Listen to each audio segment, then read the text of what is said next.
디모데후서 4장 7절에서 8절 말씀입니다. 제가 봉독해 드리도록 하겠습니다.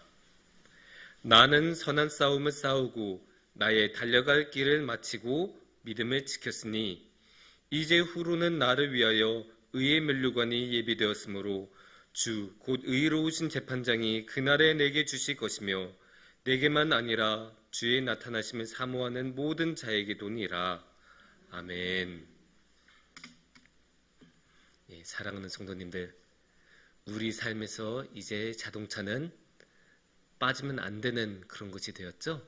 우리가 서울 이렇게 길만 가도 어디서나 볼 수 있는 게 자동차이고, 너무나 자동차와 우리 삶이 밀접하다 보니까 이제는 자동차 없는 세상이 가능할까? 그게 상상조차 어려울 정도로 우리 삶에 자동차는 많은 영향을 주고 있습니다. 자동차 덕분에 우리는 저 먼 곳도 빠르고 편안하게 갈 수도 있고 어디든지 우리가 갈 수 있게 되었죠.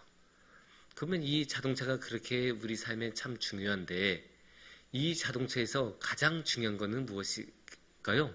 자동차는 보통 3,000개가 넘는 부품으로 이루어졌다고 하는데 무엇이 가장 중요하냐? 사람마다 생각하는 건 다 다를 거예요. 어떤 사람은 바퀴라고 말할 수도 있고, 어떤 사람은 엔진을 말할 수도 있고, 어떤 사람은 핸들을 말할 수도 있고, 다 정답일 것입니다. 그 중에 하나라도 빠지면 자동차로서 기능을 하기가 어려울 거예요. 그래서 생각하기 나름일 텐데 저 개인적으로는 내비게이션이라고 말하고 싶습니다. 내비게이션이 없으면 어디를 가야 될지를 모르죠. 어디를 가야 될지는 알아도 어떻게 가야 될지를 모르지 않습니까? 물론 이제 어르신들께서는 내비게이션이 없는 세상에서 운전을 하셨던 경험이 많으셔서 내비게이션 그거 꼭 필요하나? 내가 더 잘 아는데? 이런 분들도 분명히 계실 거예요. 하지만 저희 세대는 내비게이션이 없으면 식은땀부터 납니다. 어떻게 가야 하나? 아무리 엔진이 힘차고 쌤은 무엇합니까?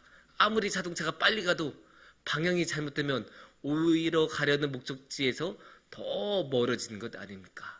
그래서 방향을 제대로 하는 것, 원하는 곳으로 정확하게 가는 것, 그러니까 방향을 제대로 찾는 것만큼 중요한 것은 없다고 말을 할 수 있겠습니다. 그런데 방향을 잘 찾는 게 자동차에서만 그러겠습니까? 아니죠. 우리 인생에서도 방향이란 건 참 중요합니다. 우리 인생의 방향, 삶의 방향이 제대로 정해 있어져야, 그래야 인생의 목표도 제대로 세울 수 있고, 인생의 목표가 제대로 세워져 있어야 우리 인생의 의미도 제대로 찾을 수 있습니다. 그래서 삶의 방향은 이토록 중요한데, 그러면 자동차에서 내비게이션처럼 우리 인생에서 우리 인생의 방향을 제대로 보여주는 것은 무엇일까요? 쉽죠. 당연히 하나님이십니다. 정확하게 말하면 하나님은 우리 인생의 목표가 되실 것이고, 이 성경책이 내비게이션처럼 우리 삶의 방향을 잘 보여주고 인도해 주실 것입니다. 그래서 우리는 앞으로 살면서 이 성경책을 내비게이션 삼아서 그냥 걸어가면 돼요. 하나님은 목적지로 삼고 그냥 가면 됩니다. 그럼 되게 쉬워 보이죠. 하지만 우리가 인생을 다 살아보셔서 아시겠지만 그게 생각하는 것만큼 쉽지 않습니다. 의외로 이 세상에서 하나님의 뜻대로 살아가고 하나님의 목적으로 삼고 살아가는 게 쉽지 않아요. 왜냐? 하나님의 법과 세상의 법은 다르고 하나님의 원칙과 세상의 원칙은 다르기 때문이에요. 그래서 두 개가 충돌과 갈등을 일으킨 경우가 적지 않습니다. 오늘의 말씀 7절에서도 그런 것들을 느낄 수 있어요. 오늘의 말씀 7절을 우리가 보시면 나는 선한 싸움을 싸우고 나의 달려갈 길을 마치고 믿음을 지켰으니 라고 사도 바울이 한 말이죠. 사도 바울이 자신의 믿음을 지키는 삶을 살았다고 해요. 그런데 그 삶이 어떤 삶이었다고 해요? 맨 앞에 뭐라고 나오죠? 나는 선한 싸움을 싸우고. 그러니까 이게 인생을 하나님의 뜻에 따라서 믿음을 지키면서 살아가던 삶이 싸움하고 비견이 될 정도로, 싸움으로 표현이 될 정도로 힘들고 고되고 격한 과정이었다는 것을 우리가 알 수 있는 거예요. 그만큼 바울 같은 신앙의 사람조차도 그렇게 하나님하고 자주 대화하고 천사들과 만났던 그런 바울조차도 이렇게 선한 싸움이라고 표현할 정도로 격하고 힘들었다면 우리 같은 사람들, 우리 같은 평범한 사람들은 얼마나 힘들까? 당연히 이루 말할 수 없을 정도로 힘들다라고 말할 수밖에 없을 것입니다. 왜 그렇게 힘들까요? 일단은 세상은 우리가 이렇게 하나님의 원칙에 따라서 살아가는 것을 전혀 이해를 하지 못해요. 우리가 신앙생활하고 교회 생활하면 헌금하는 거 너무나 당연하잖아요. 11조 드리고 감사할 때 헌금 드리고 이런 게 너무나 당연해. 우리가 막 재산이 많아서 그런 게 아니라 하나님께서 주신 것에 대해서 우리가 감사하는 마음으로 그렇게 드리는 건 우리 삶에서 너무나 당연한 것 아닙니까? 우리 신앙에서 너무나 당연한 건데 세상 사람들은 아니 피 같은 돈을 왜? 한 푼도 줄 수 없어. 이런 사람들 너무나 많아요. 그래서 그런 것 때문에 부부 사이에서 신앙이 다르면 갈등이 일어날 수밖에 없죠. 뜻이 다르고 생각하는 게 다르고 도저히 이해할 수가 없으니까. 그래서 이렇게 이해하지 못할 때는 무엇이 일어납니까? 충돌과 갈등이 생길 수밖에 없습니다. 그래서 충돌과 갈등이 생기다 보면 당연히 한쪽이 한쪽을 계속 쪼고 괴롭히고 그런 일들이 생기는 거죠. 그래서 이렇게 괴롭힘을 당하는 게 생기는 거예요. 핍박을 당하고 괴롭힘을 당하고 별것도 아닌 것인데 괜히 책 잡히고 이게 다 왜 생겼습니까? 하나님을 믿어서 하나님의 뜻에 따라서 좀 신실하게 살아보려고 노력하다 보니까 세상의 원칙에 따라서 살지 않다 보니까 그렇게 한 소리씩 계속 듣게 되고 괴로움을 당하고 갈등이 일어납니다. 그럼 이제 너무나 괴롭잖아요. 누가 그렇게 갈등의 상황 속에서 계속 살고 싶겠습니까? 어느 누가 계속 괴롭힘을 당하면서 살고 싶겠습니까? 어느 누구도 그것을 좋아하진 않아요. 당연히 괴로움 당하면 괴롭죠. 힘들죠. 누가 계속 뭐라고 하면 마음 안 좋죠.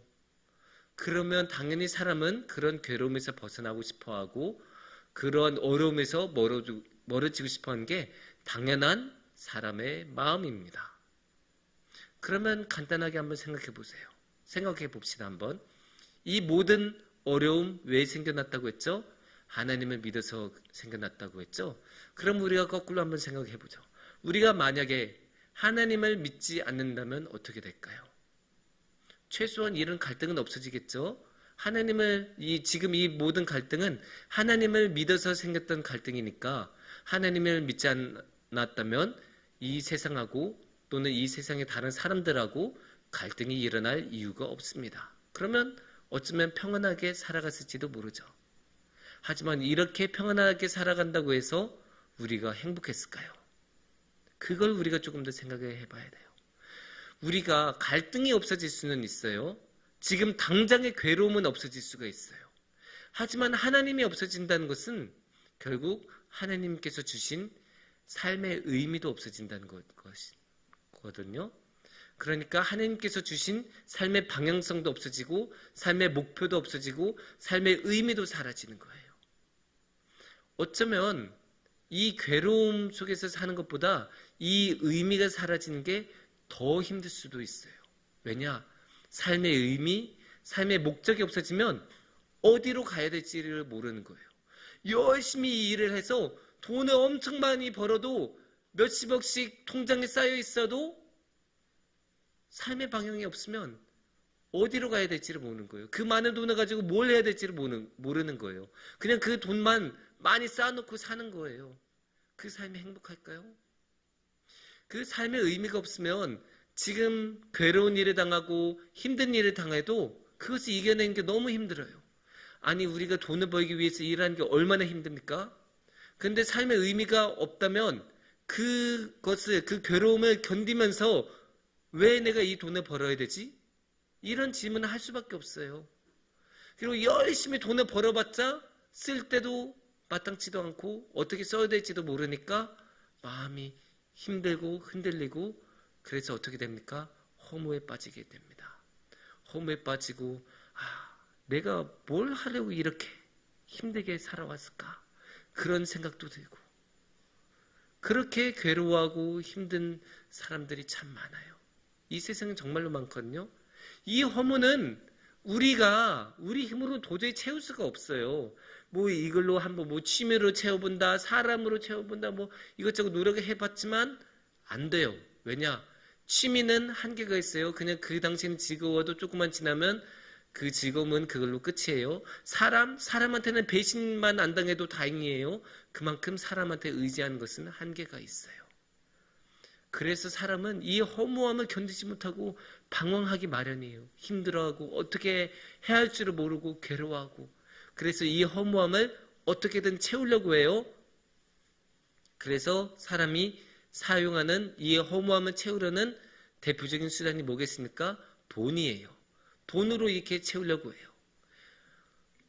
예전에 이런 어떤 설문조사가 있었어요. 외국 기관이었는데 그 기관에서 설문조사를 할 때 당신의 인생의 가장 중요한 목표는 무엇입니까? 라고 물었어요. 그래서 17개국에서 조사를 했을 때 16개 나라는 가족이 나한테 가장 중요하다라고 이야기를 했어요. 놀라운 거 아니죠? 혈육만큼 중요한 게 어디 있겠습니까? 혈육은 너무나 중요하고 그 사랑의 관계 너무나 중요한 것 어느 누구도 부정할 수 없을 거예요.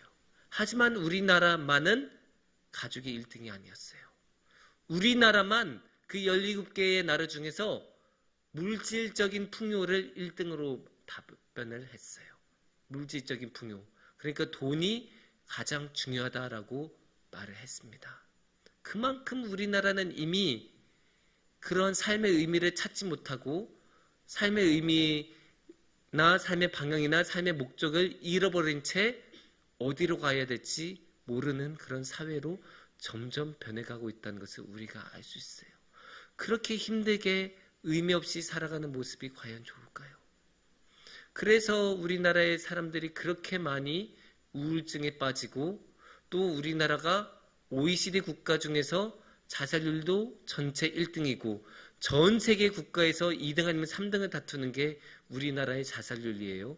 왜 그러겠어요? 결국 삶의 의미가 없으니까.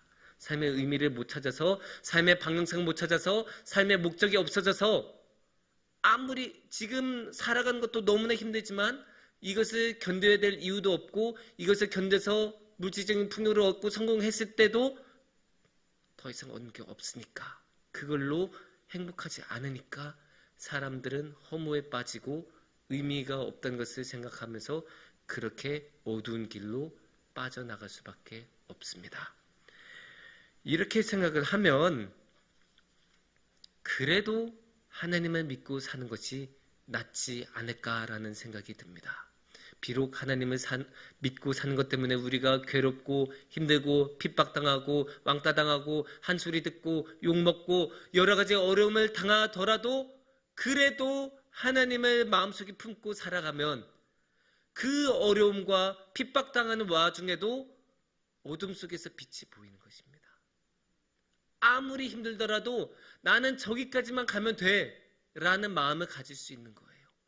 아무리 힘들더라도 내 주님은 나와 함께 계시고 내 주님과 함께하는 게 내 삶의 의미야. 이 의미만 있으면 지금 내가 어떠한 고통과 어려움을 당하더라도 우리는 견뎌낼 수 있어요. 왜냐? 주님이 내 마음에 계시니까. 주님이 내 마음을 붙들어 주시니까. 주님이 나의 삶을 지켜주시니까 한 걸음 한 걸음 내 삶의 방향을 따라서 내 삶의 목적지를 따라서 걸어갈 수 있는 거예요. 아니 기어서라도 갈 수 있는 거예요. 왜냐? 그곳에 주님이 끝에는 기다리고 계시니까 그런 거예요. 그렇게 주님을 향해 나아간 것.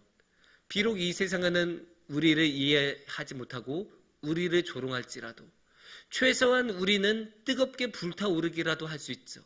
왜냐? 우리 삶에는 의미가 있고 우리 삶에는 주님과 함께한다는 우리 인생의 가장 큰 목표가 있기 때문입니다.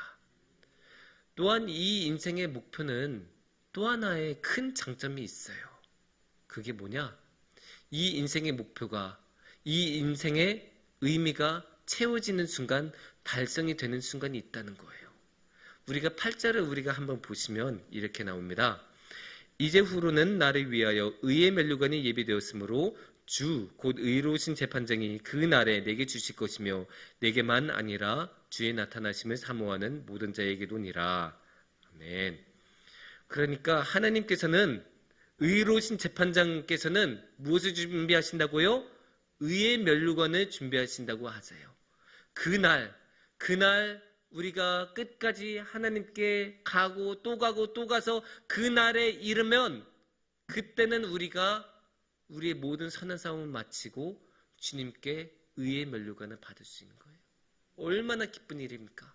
우리의 삶의 방향이 험함으로 끝나지 않고 아무것도 아닌 먼지로 끝나지 않고 하나님께서 기다려주시고 우리를 기쁘게 반겨주시고 의의 면류관까지 주신다고 하시니까, 상급까지 챙겨주신다고 하시니까 이보다 기쁘게 무엇이 있겠습니까? 그만큼 하나님께서는 우리가 오시기를 기다리고 계시고 우리를 위하여 의의 면류관을 준비해 주시고 있습니다. 그렇다면 비록 우리가 힘들더라도 끝까지 신앙생활을 하며 하나님을 따라서 우리의 삶의 목표를 따라서 나아가 볼만 하지 않겠습니까? 사랑하는 성도님들, 하나님께서는 우리에게 셀 수 없는 많은 것들을 주셨습니다. 우리에게 삶의 은혜도 주셨고 우리에게 은총도 주시고 죄사함도 주시고 말씀도 주시고 생명도 주시고 너무나 많은 것을 주셨는데 그 중에 또 한 가지 중요한 것, 우리 인생의 삶의 의미를 주셨습니다. 우리가 그 삶의 의미를 붙들고 나아가면 항상 어느 곳에서도 흔들리지 않고 주님을 잃지 않고 주님께 끝까지 나아갈 수 있을 것입니다. 그래서 우리가 비록 지금은 힘들고 고되더라도 우리 삶에 어떠한 장애물이 나타나더라도 끝까지 우리의 목표이신 주님께 나아간다면 주님께서는 우리에게 의의 면류관을 주실 것이고 우리 성도님들 모두 그 의의 면류관을 받으시기를 축원합니다. 함께 기도하겠습니다.